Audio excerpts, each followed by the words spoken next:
Present ఇప్పుడు ఇసుక ఇబ్బంది రాకూడదని చెప్పి గౌరవ ముఖ్యమంత్రి చంద్రబాబు నాయుడు గారు గతంలో 2014-19లో కూడా ఉచితంగా ఇసుక ఇచ్చాం అధ్యక్ష. మళ్ళీ మనం ప్రభుత్వం వచ్చిన వెంటనే ఉచితంగా ఇసుకోవాలని చెప్పి ముఖ్యమంత్రి గారు నిర్ణయించుకుని మొన్న జూలై 8వ తారీఖు నుంచి ఉచితంగా ఇసుక ఇస్తున్నాం అధ్యక్ష. ఇది ఇప్పుడు ఎందుకంటే ఇప్పుడు అవైలబిలిటీ కూడా మనకి మాన్సూన్ సీజన్ వచ్చింది. మాన్సూన్లో ఏంటంటే ఎన్జిటి దీని ప్రకారం రీచెస్లో శాండ్ ఇప్పుడు తీయకూడదు అధ్యక్ష. మన స్టాక్ పాయింట్స్ ఉన్నాయి. స్టాక్ పాయింట్స్ వచ్చి ఇప్పుడు స్టాక్ యార్డ్స్లో 82 స్టాక్ యార్డ్స్ని ఏర్పాటు చేశాం. అక్కడి నుంచి 43 లక్షల శాండ్ని అవైలబిలిటీ చేశాం.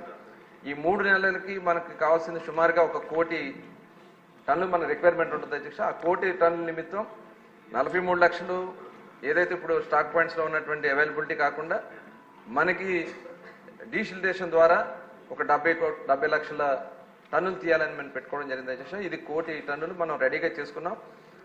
అక్టోబర్ నుంచి అయితే పూర్తిగా అన్ని రీచెస్ తీస్తాం. ఇక్కడ కొద్దిగా ట్రాన్స్పోర్టేషన్స్లో కొన్ని ఇబ్బందులు ఉన్నాయి. దాన్ని కూడా ఎప్పటికప్పుడు పర్యవేక్షణ చేసుకుంటాం. ఖచ్చితంగా మన ఎయిమ్ ఏంటంటే ఎవరు వచ్చినా సరే అక్కడ వాళ్ళు ఉచితంగా ఇసుక తీసుకెళ్లడానికి గౌరవ ముఖ్యమంత్రి గారి ఆదేశాల ప్రకారం అన్ని కూడా ఏర్పాట్లు చేసుకున్నాం అధ్యక్ష. ఎట్టి పరిస్థితుల్లో కూడా ఎవరైతే గత ప్రభుత్వంలో చేసిన అన్యాయం చేసినటువంటి ప్రతిమ కానీ జేసీకేసీ కానీ ఈ జేపీ సంస్థలు కానీ ఎట్టి పరిస్థితుల్లో తప్పించుకోలేరని కఠినమైనటువంటి దాని మీద ఎంక్వైరీలు చేసి ఫిక్స్ చేస్తామని కూడా తెలియజేస్తాను.